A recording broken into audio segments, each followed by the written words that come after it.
Halo, halo, apa kabar Anda semua? Assalamualaikum warahmatullahi wabarakatuh. Semoga selalu dalam keadaan sehat walafiat ketemu dengan Habib Rocky Gerung. Ya. Ada katanya ada janjian sama Ustadz Abdul Somad ini ya, Bung Rocky ya. Iya, nih saya lagi di bandara mau ke Pekanbaru ini. Biasa Oh, itu masih dalam rangka halal bihalal. Dah. hmm. Keluarganya mengundang, jadi saya kunjungi lah beliau. Yes, yes, oke. Jadi katanya kalau apa singkatannya Ustadz Abdul Somad itu OAS itu apa, Bung Rocky? Ustadz akal sehat. Oh, Ustadz akal sehat. Jadi ketemu Profesor akal sehat. Oke, mari kita kembangkan akal sehat kita dengan menganalisis apakah keputusan Presiden Jokowi untuk menyatakan cawe-cawe. Ini sekarang terbuka loh, dia menyatakan bahwa kalau Tempo menyebutnya tidak akan netral pada Pilpres 2024 itu sebagai bagian dari cara mengelola negara dengan akal sehat. Kalau presiden akhirnya bilang dia cawe-cawe dan tidak netral, artinya dia mau main kasar. Kelihatannya begitu tuh. Artinya mau main curang. Kan nggak mungkin seseorang yang punya etika politik itu ikut campur dan langsung mengatakan, oke, saya mau bermain. Jadi kalau orang tanya nggak netral, apa maksudnya tuh? Nggak perlu ditanya maksudnya. Jelas Jokowi ingin mempertahankan dinastinya. Jelas Jokowi ingin mempertahankan oligarkinya. Karena itu dia mesti turun main. Kan artinya dia turun main. Yang kan dia bukan bukan pemain di dalam politik ke depan kan dia udah selesai politik ini tapi dia mau ikut main jadi ini pemain gadungan ini adalah ya satu peristiwa yang akan orang ingat ada seorang presiden yang tidak puas selama 7 tahun lalu berupaya untuk cawe-cawe supaya sangat mungkin dia diperpanjang lagi 3 tahun atau diperpanjang 5 tahun jadi kecurigaan publik akhirnya lengkap Jokowi sendiri mengakui bahwa dia tidak akan netral. Artinya dia akan memihak. Artinya dia akan pakai semua peralatannya, peralatan kekuasaannya untuk memenangkan seseorang yang dia pihaki. Itu aja. Ya maksud buruknya langsung beliau ucapkan dan hanya itu tafsirnya. Kan nggak mungkin kita anggap oh dengan maksud baik menjaga bangsa. Bangsa ini dijaga oleh rakyat, bukan dijaga oleh presiden. Jadi bangsa dijaga oleh konstitusi, bangsa dijaga oleh etika politik. Karena kalau presiden sebagai pemain politik ikut campur di dalam upaya untuk memastikan bahwa calon presiden berikut adalah bagian dari dinasti dia atau bagian dari oligarki dia, itu artinya dia tidak paham tentang political ethics. Ini saya kira bahaya sekali ya. Sekarang ini bukan bukan tahun ke-7 Bung Rocky. Sekarang saya kira tahun ke-8 masuk di tahun ke-9 ini ya. Sekarang jadi kan dia hampir tahun depan dia udah mengakhiri masa masa jabatannya. Jadi clear sekali ya di sini ini nggak malu-malu presiden mengakui itu dan saya kira ini sebenarnya sudah merupakan pelanggaran konstitusi ya kalau presiden sampai menyatakan seperti itu ya. Jelas itu sebagai akibatnya kan orang akhirnya panik. Siapa yang diincar oleh presiden untuk disingkirkan? Kan bukan siapa yang akan dia pilih, siapa yang akan dia singkirkan. Jadi penyingkiran itu yang harus dipersoalkan oleh partai politik, oleh masyarakat terutama. Bahwa presiden ingin menyingkirkan penantang-penantang dia itu. Padahal sebetulnya pemilu itu bukan urusan singkir menyingkirkan, tapi kompetisi sehat. Jadi presiden begitu dia katakan dia tidak akan netral, kalau dia seorang dosen maka dia mungkin akan anggap oke ini favoritisme saya dia kasih A itu ya nggak ada soal karena itu urusan moral dia. Tapi ini bukan sekedar urusan moral presiden, ini urusan konstitusi. Yaitu presiden ikut campur bahkan ingin menyingkirkan lawan-lawan politiknya itu bahayanya tuh. Kan itu jelas-jelas diterangkan bahwa pemilu itu adalah urusan partai politik, bukan urusan presiden. Nah, presiden mau ikut campur untuk mengarahkan hasil akhir dari pemilu. Artinya apa? Presiden ingin berbuat curang, kan itu hanya itu tafsirnya. Nggak ada tafsir lain. Kalau presiden mengatakan saya tidak akan netral. Itu jadi dasar kita menganalisis adalah ketidakmampuan presiden untuk bersikap adil. Tidak netral artinya dia tidak akan bersikap adil. Jadi buat apa ada pemilu kalau dari awal pemilu prinsipnya jurdil. Presiden sendiri nggak mau jurdil kok. Ya, ya. Dan saya kira ini konsekuensinya, meskipun kata Pak Jokowi, saya kira aparat di bawah TNI, ASN dan sebagainya itu sudah tahu lah yang seperti ini nggak akan mereka bertindak tidak netral. Mana mungkin kalau presidennya menyatakan seperti itu, kemudian ASN, Polri, TNI dan juga aparatur pemerintah lainnya itu akan bersikap netral. Jadi memang presiden punya peralatan dan dia masih pegang seluruh peralatan. Kejaksaan dia pegang, KPK dia pegang, Mahkamah Konstitusi dia pegang, KPU dia pegang, ASN dia pegang. Semua peralatan yang ada pada presiden akan dia pakai untuk membuat pemilu ini tidak netral. Jadi jelas dari awal kita lihat maksud buruk dari presiden. Kan ini semua adalah lembaga negara tuh. KPU itu lembaga negara, KPK lembaga negara, Mahkamah Agung lembaga negara, Mahkamah Konstitusi lembaga negara. Sekarang dia pakai itu sebagai peralatan dari kepala negara itu. Jadi buruk betul cara kita sayang sekali bahwa Presiden Jokowi di ujung masa pemerintahnya menunjukkan taring kekuasaannya yang bengis itu soalnya. Jadi tetap kita mesti anggap bahwa Presiden memang belum puas berkuasa. Jadi dia ingin tambah kekuasaan itu dengan ikut campur yang dia sebut tidak netral alias cawe-cawe. Ini kita kaitkan kemarin soal pernyataannya Pak SBY. Saya kira itulah kita kemarin sudah menduga bahwa Pak SBY pasti punya informasi yang lengkap dan benar ternyata Mahkamah Agung itu sudah mulai siap menyidangkan peninjauan kembali dari Pak Muldoko gitu dan kita kemudian khawatir juga ini dengan situasi kemarin KPK baru dapat perpanjangan masa jabatan dan itu dianggap untuk menjaga mereka-mereka yang kira-kira akan balelo pada presiden atau jadi lawan presiden. Nah, kita tahu kemudian di Mahkamah Agung ini sedang dilanda gratifikasi. Ada dua hakim agung yang sudah jadi tersangka di KPK, dan satu sekretaris Mahkamah Agung juga jadi tersangka dan tidak ditahan oleh KPK. Kan ini kan jadi orang mulai curiga, wah ini bisa barter kalau begini caranya.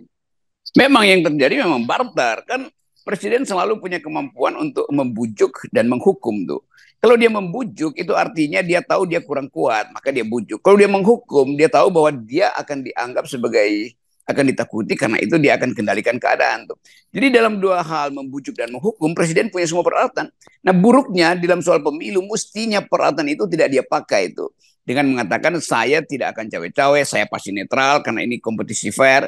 Tapi itu kan hilang dari pikiran dia tuh atau memang nggak pernah dia pikirkan. Jadi sejak awal kita tahu Presiden Jokowi nggak ngerti demokrasi, dia nggak ngerti bahkan isi dari Pancasila itu keadilan sosial bagi seluruh rakyat Indonesia termasuk keadilan dalam pemilu tuh. Dia nggak ngerti tentang prinsip-prinsip dasar bernegara tuh. Jadi bahayanya dari awal Presiden memang nggak paham demokrasi. Karena itu sinyal pertama Presiden dia katakan dengan jelas di panggung publik, saya tidak memerlukan oposisi. Oposisi bukan tradisi demokrasi. Jadi dia nggak paham oposisi lah inti dari demokrasi, yaitu pengawasan. Sekarang dia nggak mau diawasi. Orang yang nggak mau diawasi mau berbuat sesukanya aja kan. Jadi kita mesti tuduh bahwa presiden layak untuk di-impeach karena dia menyelewengkan kekuasaannya untuk memperpanjang dinastinya. Jadi semua aspek yang pernah dibicarakan musrah segala macam itu memang bagian dari upaya untuk memperpanjang kekuasaan. Jadi apapun yang akan kita bicarakan nanti itu artinya menjadi jelas dari statement presiden. Dia tidak akan netral, dia akan ambil alih Demokrat. Nah SBY paham tentang itu dan semua pengamat politik tentu paham. Yang nggak paham ya basar-basar dia aja.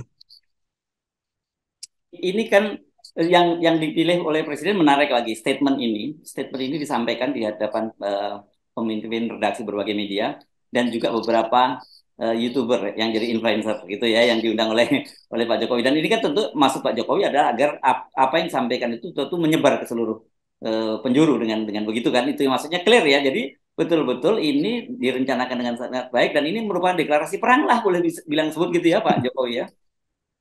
Jokowi menganggap bahwa dia bisa kendalikan keadaan dengan mengeksplisitkan maksud buruknya, yaitu dia ingin cawe-cawe. Jadi dia melangkah satu langkah masuk ke dalam potensi otoritarianisme itu. Karena mengatur dengan kekuasaan itu namanya sifat otoriter. Kita ingat, akhirnya kita ingat lagi peringatan dari Panglima Siliwangi. Apa namanya itu? Jenderal Arif Kunto Arif Wibowo ya. Iya, Jenderal Kunto, bahwa kalau begitu TNI juga boleh masukkan satu langkah dong untuk mencegah terjadinya cawe-cawe ini. Kan kita bisa paham itu kan. Ini cawe-cawe ini bertentangan dengan maksud demokrasi, bertentangan dengan kedaulatan rakyat. Kan pemilu itu urusan kedaulatan rakyat, bukan kedaulatan presiden. Nah, sekarang presiden mau menyatakan dia berdaulat untuk mengatur hasil akhir dari pemilu. Dengan kata lain, dia berdaulat untuk menyimpangkan hasil. Dengan kata lain, dia berdaulat untuk berbuat curang. Karena hanya itu tafsirnya. Kenapa? Karena presiden memegang semua kekuasaan, semua cabang kekuasaan dan peralatan kekuasaan untuk memastikan kehendaknya. Itu yang nggak boleh terjadi dalam demokrasi. Jadi sekali lagi etikanya dilanggar, lalu ambisi presiden meluap-luap dan seolah-olah nggak tahan lagi untuk mengatakan bahwa saya harus menentukan presiden berikutnya. Ya bubarin aja KPU kalau gitu. Jadi gampangnya presiden kembali menjadi seseorang yang tidak paham tentang arah demokrasi. Dia tidak paham bahkan hal-hal yang elementer di dalam kehidupan politik, yaitu mengucapkan sesuatu tanpa membebani orang lain. Ini kan semua orang kan terbebani itu. ASN terbebani, Polri terbebani. Kan begitu presiden bilang saya akan tidak netral, maka semua lembaga kenegaraan akan diperintahkan untuk tidak netral. Kan itu aja simple logicsnya. Ya, dan seorang teman mengingatkan, kata dia, Mas Hersu, hati-hati ya, jangan sampai kemudian ini kita terjebak oleh permainan Pak Jokowi. Katanya ini bisa mengisyaratkan bahwa Pak Jokowi justru malah men-trigger agar terjadi semacam ketidakpuasan atau chaos seperti yang dikatakan oleh Pak SBY kemarin atau krisis. Dan dengan begitu itu jadi justifikasi untuk menunda pemilu. Bisa terjadi seperti itu malah Bung Rocky yang ya, analisisnya sekarang. Iya, kita berkali-kali menempatkan analisis itu sebagai pretext bahwa di belakang ini sebetulnya upaya untuk memancing di air keruh. Jadi dibikin keruh dulu keadaan supaya nanti ada aspek lain yaitu pengendalian tuh kan. Jadi Pak Jokowi justru mengumpankan bara sosial, bara politik. Hal yang juga sama buruknya. Bagi kita orang yang ingin agar supaya tertib demokrasi itu diandalkan melalui institusi-institusi formal, KPU segala macam itu dibatalkan oleh ambisi ambisi brutal dari presiden kan. Jadi kalau kita anggap bahwa kenapa presiden lakukan sesuatu yang sebetulnya dia tahu nggak boleh, ya dia mau memancing kerusuhan supaya dia bisa keluarkan fatwa terakhir, misalnya Perpu atau keadaan darurat sipil, kan itu maksudnya tuh. Tapi ini juga nggak ada gunanya karena nanti juga akan mengundang intervensi dari pengamat internasional. Akan ada lembaga-lembaga asing yang memantau Indonesia. Dari sekarang mereka lihat Indonesia potensi untuk chaos. Jadi istilah Pak Pak SBY memang betul. Dia mendeteksi potensi chaos karena membayangkan apapun kebijakan yang dibuat oleh Jokowi, kalau dia tidak netral, itu akan menimbulkan kekacauan di masyarakat. Ya, ya, ya. Nah ini saya kira jadi kita teringat ya, memang sudah sejak lama gitu sebenarnya ya kita melihat indikator-indikator bahwa Pak Jokowi itu merasa bahwa dia itu seperti negara itu sendiri gitu ya. Itu kita ingat seperti itu ketika beliau bicara bahwa saya Pancasila kan gitu ya. Waktu itu kan itu menunjukkan bahwa ini jangan-jangan sampai tahapan seperti itu bahwa orang yang melawan Pancasila itu melawan saya sama dengan melawan Pancasila. Dan sekarang begitu karena saya mau ya saya bisa melakukan itu gitu karena saya mau cawe-cawe ya ya orang harus terima bahwa saya bisa cawe-cawe. Memang dari awal kita lihat ada semacam mental otoritarian di dalam tubuh yang seolah-olah sederhana itu. Karena dia mau memastikan mengendalikan semua hal, letas semua, aku adalah negara tuh. Ya, ya. Dan ini makin menjadi-jadi karena dia tersinggung dengan perangai Ibu Mega misalnya, lalu dia berupaya untuk balas dendam tuh. Dan kelihatannya memang Jokowi ingin menyogok Megawati melalui proporsional tertutup misalnya, tapi sekaligus dia ingin mengendalikan hasil akhir dari sistem politik. Nah, Megawati kadang-kala nggak paham bahwa atau kurang bisa mengerti bahwa ini adalah umpan-umpan yang diajukan oleh Jokowi untuk ya sebut aja vendetta atau politik balas dendam. Jadi sebetulnya problem Indonesia sekarang adalah masalah di antara dua tokoh yang dua-duanya berupaya untuk saling menghalangi, tetapi berakibat pada penundaan pemilu, berakibat pada hak-hak politik rakyat itu tertunda. Tetapi kita tahu bahwa sebagian besar anggota DPR juga diam-diam menghendaki atau mengaminkan penundaan itu karena kepentingan material, bukan lagi pada kepentingan etika politik. Begitu ditunda, maka gajinya dalam 3 tahun nggak perlu lagi dia ikut pemilu. Tapi itu kan buruk bagi citra Indonesia sebagai negara yang berupaya untuk masuk di dalam kawasan akal waras demokrasi. Kita tidak membayangkan ya, Dok, mungkin termasuk Anda yang dulu pertama kali pada periode pertama mendukung Pak Jokowi karena melihat Pak Jokowi ini bagian dari masyarakat sipil gitu ya. Ternyata kemudian malah orang sipil yang kita bayangkan akan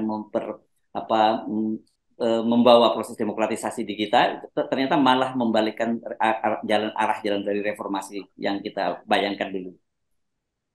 Jokowi juga memantau masyarakat sipil yang ada di istana, di KSP terutama, penasihat-penasihat pribadi dia tuh, tim yang mengolah informasi publik, semua mereka akhirnya membusuk bersama kelakuan Jokowi kan. Kan kita dulu dorong masyarakat sipil, LSM terutama, untuk backup istana dengan ide dividend value. Ternyata yang terjadi sekarang adalah mereka justru berupaya untuk mengintip apa kebutuhan Jokowi. Jokowi ingin jadi leader yang kuat, nggak mampu. Maka Jokowi mulai melihat bahwa kalau begitu manfaatkan aja keadaan sekarang untuk mengacaukan proyek-proyek politik. Dalam keadaan kacau ini dia bisa tampil sebagai seorang penyelamat, tetapi dia lupa bahwa dalam keadaan kacau penyelamatan itu akan dilakukan oleh seorang yang otoriter. Jadi Jokowi bersiap-siap untuk jadi seorang otoriter.